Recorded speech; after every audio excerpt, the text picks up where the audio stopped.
27 of the closure for Chapter 7. Question 118 says, solve the system of equations shown below. And I turned them both into slope-intercept form. The first one already was, and the second one I just simply subtracted 6x from both sides and then divided everything by -2, and then I graphed them. So y equals 3x plus 2 crosses the y-axis. So 2 has a slope of up 3 over 1, up 3 over 1.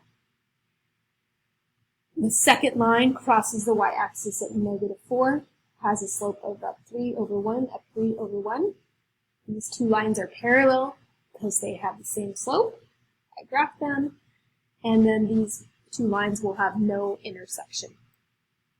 Question 119 says solve the system of equations below. So I solved the first equation for y by subtracting 18x from both sides and then dividing everything by -3.